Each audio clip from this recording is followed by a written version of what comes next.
In our last episode, we delved into the dark circumstances surrounding the sudden death of Nuno Loureiro in December 2025.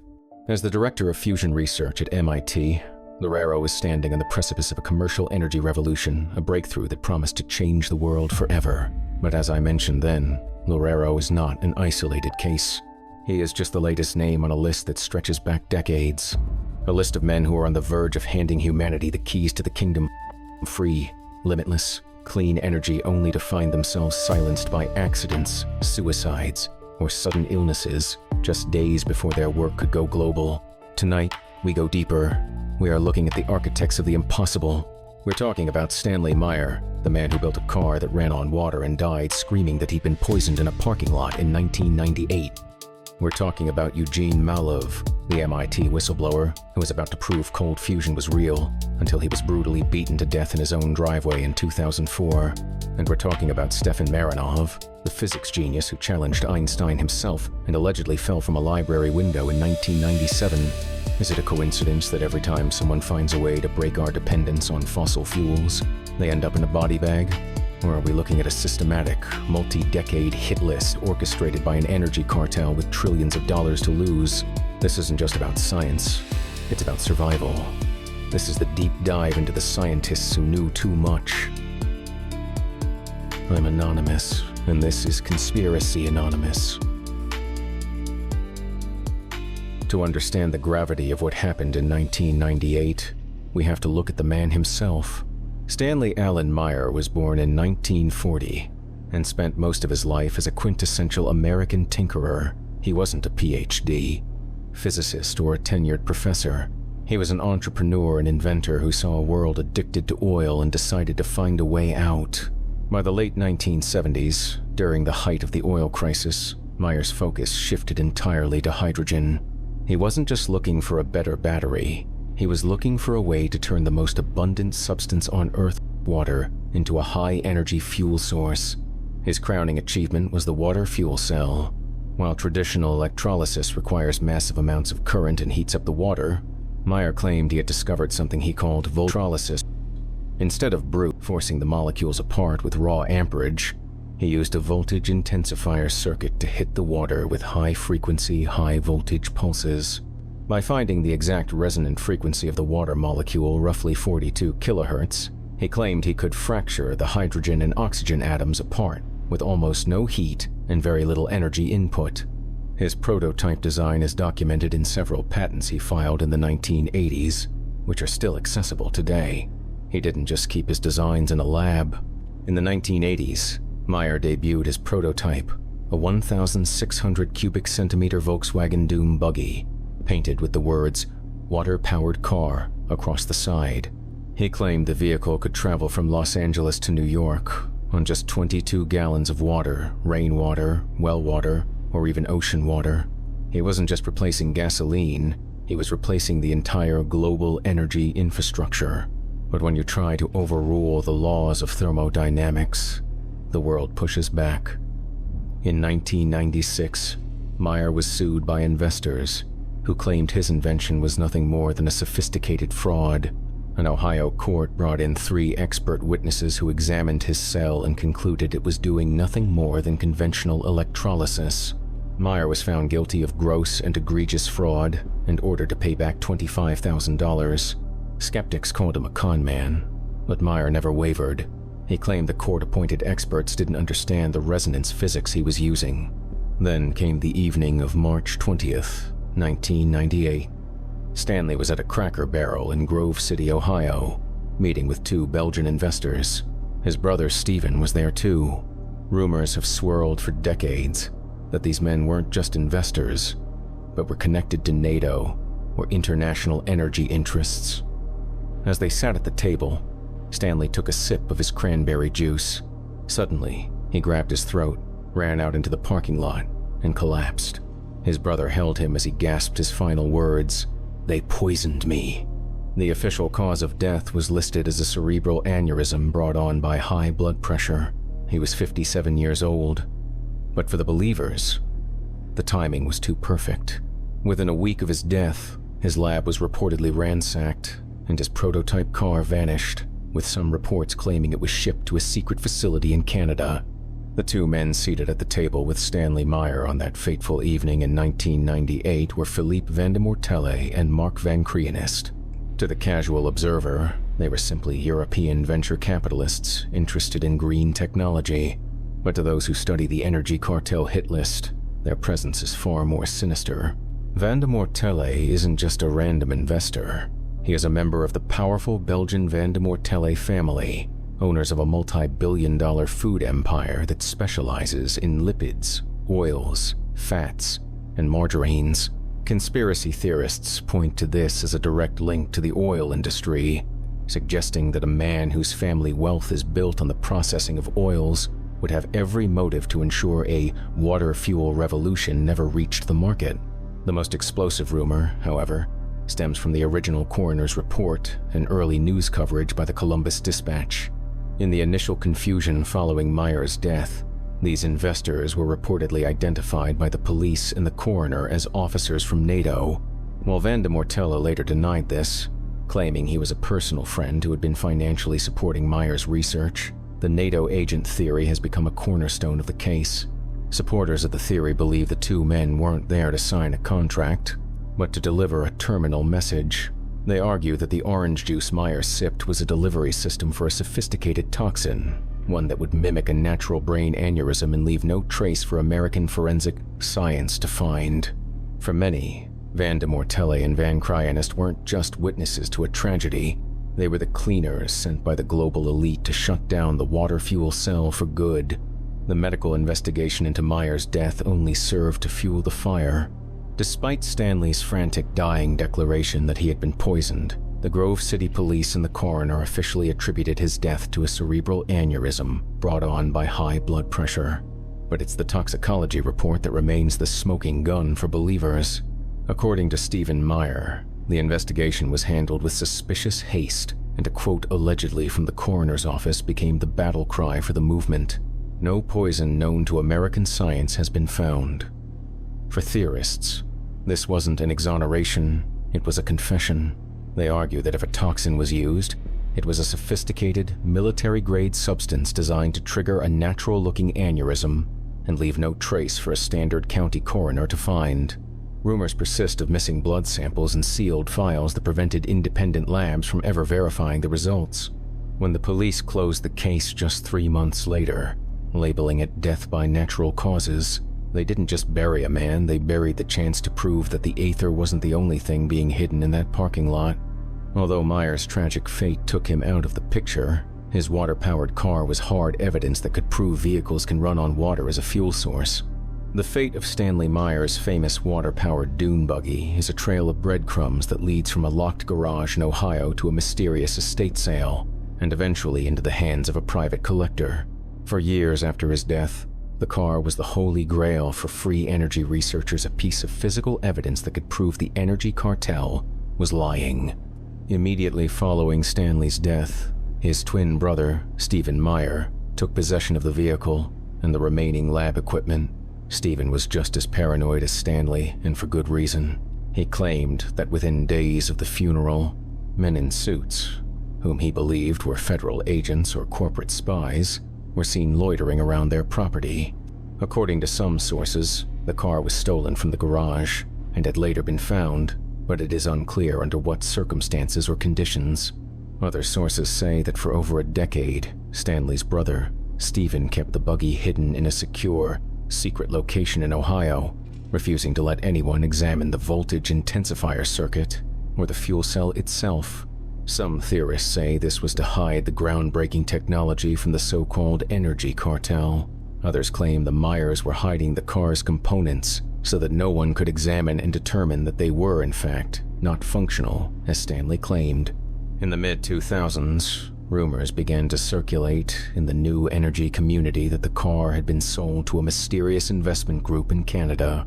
Some theorists claimed the Canadian government, or a front company, for a major oil conglomerate had purchased the buggy to ensure it would never be reverse-engineered. This Canadian sale theory was fueled by the fact that the car vanished from public view for nearly 15 years. The car finally resurfaced in August of 2014, but not in a museum or a government lab. It appeared at a public estate auction in London, Ohio, following the death of a local estate owner who had reportedly purchased the car from the Meyer family years prior. The buggy was sold as part of a lot of old machinery. The buggy was purchased at that auction for a reported $45,000 by a private collector. For a long time, the identity of the buyer was kept secret, leading to theories that it was a shell purchase by the Department of Energy. However, it was later revealed that the car was bought by a man named James Roby, who ran a small museum dedicated to suppressed technology. But here's the chilling reality. While the shell of the car, the VW buggy itself, is accounted for, the heart of the machine is missing. Those who have seen the car in person since Meyer's death report that the water fuel cell and the voltage intensifier circuitry have been dismantled, stripped, or replaced. Were they removed by the Meyer family to hide its non-functional design to protect Stanley's reputation? Or were they confiscated by the men in suits who were intent on concealing the revolutionary technology from the public? The implications of his death go far beyond one man. If Meyer was right, we are looking at the suppression of a technology that could have ended poverty and environmental collapse decades ago. Many point to the Inventions Secrecy Act of 1951.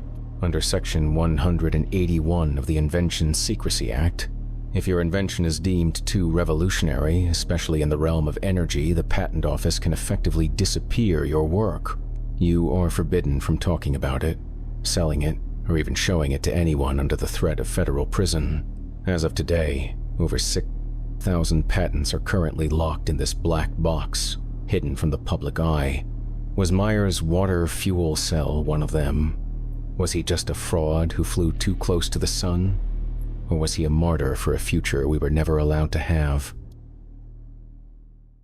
While Stanley Meyer was an outsider, a garage inventor fighting the system from the bottom up, our next subject was the ultimate insider. He was a man with a Harvard degree and a senior position at the most prestigious technical university in the world, MIT. His name was Eugene Mallove, and his story proves that the energy cartel doesn't just target the tinkerers, they go after the elite scientists who dare to speak the truth. Mallove didn't just stumble upon a theory, he was the man who caught the world's most powerful academic institution in a lie that would set humanity back by decades. To understand the story of Eugene Mallove, we have to move from the garage of the backyard tinkerer to the hallowed halls of the Ivy League. Mallove was the ultimate insider who decided to burn the system down from within. He wasn't just a fan of science, he was a titan of it, holding a Master of Science in Aeronautical and Astronautical Engineering from MIT and a doctorate in Environmental Health Sciences from Harvard. By the late 1980s, he had reached the peak of his field, serving as the chief science writer at the MIT News Office and teaching at Boston University. His life changed forever on March 23, 1989, the day Stanley Pons and Martin Fleischmann announced cold fusion to the world. While the mainstream scientific community rushed to mock the idea of tabletop nuclear energy, Mallove, from his vantage point at MIT, watched something much more sinister happen. MIT's own Plasma Fusion Center claimed they had replicated the experiment and found absolutely nothing. But Mallove, using his internal access, discovered that the researchers had allegedly altered the data. Exposing this egregious fraud would ultimately end in a bloody stabbing in his own driveway. We'll get into the details later, but for now, I will expand on this story so you understand what makes Mallove's death so suspicious. First, I will try to best explain cold fusion and how it differs from standard nuclear fusion so you can get an idea of how astonishing a true, functioning cold fusion reactor would be and the importance of Mallove's research. Standard nuclear fusion, the kind that powers the sun, is often called hot fusion. To make two atoms fuse together, you have to overcome the Coulomb barrier. Think of it like trying to push the matching north ends of two powerful magnets together. They want to push away with incredible force. In a star, gravity and temperatures of over 15 million degrees Celsius crush those atoms together until they have no choice but to fuse, releasing a massive burst of energy. Cold fusion, or what is now known as LENR, low energy nuclear reactions, claims there is a shortcut. It suggests that we don't need the heat of a star if we have the right environment. Instead of a massive reactor, you only need a tabletop setup. The heart of the experiment announced by Pons and Fleischmann one of the world's leading electrochemists in 1989, was a simple glass beaker filled with heavy water. Unlike normal water, which is H2O, heavy water is D2O. It uses deuterium, a heavier isotope of hydrogen that has an extra neutron. Inside that water, they placed a rod of palladium. Palladium is a unique metal. Its atomic structure acts like a microscopic sponge. It can soak up staggering amounts of hydrogen or deuterium. As an electric current runs through the cell via electrolysis, the deuterium atoms are forced into the palladium's crystal lattice. The theory is that once those atoms are packed into the tight cages of the palladium lattice, the electrons are stripped away or shielded, allowing the deuterium nuclei to get close enough to tunnel through the Coulomb barrier and fuse at room temperature. When standard fusion happens, it releases lethal amounts of radiation and neutrons. This is the main reason skeptics dismissed cold fusion. If Pons and Fleischmann had actually achieved fusion in that lab, they should have died from radiation poisoning. But they didn't. Instead, they reported excess heat. They were putting a small amount of electricity into the beaker, but the water was heating up far beyond what any chemical reaction could explain. It was as if the metal rod was generating its own internal fire. They claimed they were seeing power gains of hundreds or even thousands of %. This is where the conspiracy turns into a war. If cold fusion is real, you don't need trillion-dollar hot fusion projects like ITER or the massive fusion experiments at NIF. You don't need oil, coal, or a centralized power grid. You just need a beaker, some heavy water, and a piece of palladium. When Eugene Mallove looked at the MIT data, he didn't just see a failed experiment. He saw a cover-up. As MIT's chief science writer, Mallove had a front-row seat to the Plasma Fusion Center's attempt to replicate the Pons-Fleischmann experiment in 1989. He found that the original chart showed a distinct excess heat signal, the holy grail of cold fusion. But in the final report sent to the press, the baseline had been shifted to make that heat signal disappear. The core of the allegation centers on a shifted baseline. Mallove obtained the internal, unpublished data from the July 10th original test run. The charts clearly showed a distinct upward curve excess heat that could not be explained by the electrical input. It was a successful replication. However, just 3 days later, on July 13th, a new version of the chart appeared. In this final, published report, the curve had been flattened. He alleged that the researchers had massaged the data by changing the calibration constants to essentially force the results back to zero. By moving the baseline, they turned a breakthrough into a measurement error, effectively killing the project's credibility and ensuring that hot fusion funding remained untouched.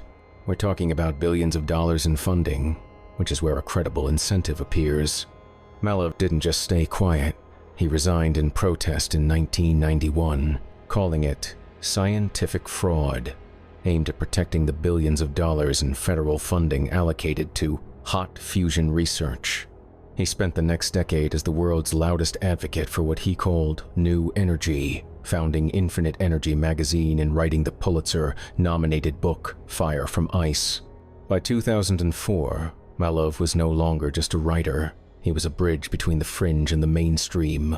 He was preparing a massive appeal to the Department of Energy, claiming he had irrefutable proof that could no longer be ignored by the government. He believed we were months away from a commercial cold fusion reactor. Then, on May 14th, 2004, the movement lost its voice. Mallove was found in the driveway of his childhood home in Norwich, Connecticut. He had been cleaning the property for new tenants when he was brutally beaten and stabbed over 30 times. He was only 56 years old. The official story is that Mallove was the victim of a random, violent dispute with a recently evicted tenant. It took nearly 10 years for a conviction to stick, with Moselle Brown eventually being sentenced to 58 years in 2015. But to the new energy community, the robbery was a convenient cover. Why would a random tenant use such extreme professional-level brutality? Most importantly, why did the killing happen just as Mallove was about to present his findings to the highest levels of the US government? When Mallove died, the bridge between legitimate academia and free energy was burned. The paper, his files, his contacts, and his momentum died with him. Some say he was killed over a rental dispute. Others believe he was killed because he was the only man with the credentials and the courage to finally prove that the oil age was over. The death of Eugene Mallove left a void in the American cold fusion movement that has never been filled. But while Mallove was an insider trying to fix a broken system from within the ivory tower, our next subject was a radical outsider who decided to build a new system entirely. He was a man who believed that if the truth couldn't be told through peer-reviewed journals, it had to be shouted from the rooftops. His name was Stefan Marinov, and he didn't just want to improve energy, he wanted to prove that the very foundation of modern physics was a lie. He was a Bulgarian physicist who had been exiled from his own country for his political and scientific beliefs, only to find himself in Austria, building machines that supposedly defied the laws of electromagnetism. But in July of 1997, just as his most controversial work was reaching its peak, Stefan Marinov fell from a 4-story library window. The police called it a suicide. His peers called it a tragedy. But those who knew the power of his Siberian Kolu called it something else, an execution. To understand Stefan Marinov, you have to understand a man who was as much a political firebrand as he was a scientific genius. Born in Sofia, Bulgaria in 1931, Marinov was a high-level physicist who served as an assistant professor at the Bulgarian Academy of Sciences. But Marinov had a problem with authority, both political and scientific. After being forcibly placed in psychiatric hospitals for his political views, he eventually fled to the West, settling in Graz, Austria, where he established the Institute for Fundamental Physics. Marinov wasn't just trying to tweak the edges of science, he was trying to tear down the very pillars of modern physics. He was the editor of the journal Deutsche Physik, where he relentlessly attacked Albert Einstein's special theory of relativity. Marinov claimed he had proven through his coupled shutters experiment that the speed of light is not constant, that a universal field of energy actually exists. If the ether exists, it means there is a sea of infinite energy all around us, just waiting to be tapped. His most famous invention was the Siberian Kolu. This wasn't a typical motor. In a standard motor, you have something called Lenz's law, which creates a back torque that fights against the motion, making it impossible to get more energy out than you put in. Marinov claimed the Siberian Kolu bypassed this law entirely using a unique magnetic arrangement, creating a perpetual motion effect. He also spent years investigating the Testatika machine, a device at a private Swiss commune called Methernitha, which he claimed used atmospheric electricity to generate kilowatts of power out of thin air. But Marinov wasn't content with just building machines. He was an activist. He believed the energy cartel was keeping humanity in a state of artificial scarcity. He became famous for writing aggressive, open letters to world leaders like Helmut Kohl and Bill Clinton, demanding they acknowledge the suppression of free energy. He even threatened to set himself on fire in public if the scientific community didn't stop lying about the aether. Then came July 15th, 1997. At the age of 66, Stefan Marinov allegedly walked into the library at the University of Graz and jumped from a 4-story window. The official verdict was suicide due to depression, but the suicide of Stefan Marinov is riddled with holes. For starters, Marinov was a marathon runner in peak physical health and, according to his friends, was in a period of intense productivity, having just published a 30-page paper on his latest magnetic findings. Then there was the suicide note. It wasn't handwritten. It was a cold-typed document found in his room. His son, Marin Marinov, who was a high-ranking official in the Bulgarian government at the time, publicly expressed deep skepticism about the suicide. He couldn't reconcile the man he knew, a fighter who never gave up, with someone who would quietly jump out of a library window. The implications of Marinov's death are chilling. Marinov was the philosopher-scientist who was trying to give the world a new God-centered physics. When he died, his journal Deutsche Physik ceased publication, and his research into the Siberian Kolu was largely abandoned. So, what are we really looking at here? Is it a string of tragic coincidences? Or is it a blueprint for a global blackout on human progress? When you line up the names Stanley Meyer in 1998, Eugene Mallove in 2004, Stefan Marinov in 1997, and now Nuno Loureiro in 2025, the static begins to fade, and a terrifying picture emerges. These men didn't share a lab, and they didn't even share the same area of physics. What they shared was a threshold. They had all reached the point of no return, the moment where their research stopped being a theoretical curiosity and started being a threat to the multi-trillion-dollar energy monopoly that keeps the world turning. Think about the pattern. Meyer was at a dinner to license his technology globally when he died screaming of poison. Mallove was days away from a Department of Energy presentation that could have validated cold fusion forever when he was brutally beaten. Marinov was threatening to set himself on fire to wake up the world to ether energy before he supposedly jumped. And Loureiro? He was the man holding the keys to the first viable commercial fusion reactor the world has ever seen, before he was cut down in a random act of violence. The message is clear. You can play with the math, you can write the papers, you can even build the prototypes in your garage. But the moment you try to take that power and give it to the people, the moment you try to cut the cord that connects every human being on this planet to a gas pump or a power meter, you become a target. We are told that we live in an age of scarcity, that we must fight wars and pay endless taxes for the privilege of heat and light. But the ghosts of these men tell a different story. They tell us that the ether is full of power, that water is fuel, and that the stars themselves can be put in a jar. They died to bring us that light. And as long as we keep their names alive, the fire they started can never truly be extinguished. They can kill the scientist, but they cannot kill the truth. The question is, how many more names will be added to this list before we finally stop asking if it's happening and start asking how we stop them? Stay vigilant, keep your eyes on the shadows, and never stop looking for the light. I'm Anonymous, and this is Conspiracy Anonymous.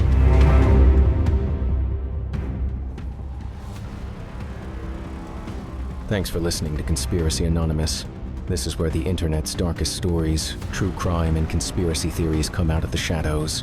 You can find the full video episodes on YouTube and can expect new episodes dropping regularly on both Spotify and YouTube. Until next time, keep questioning what you think you know.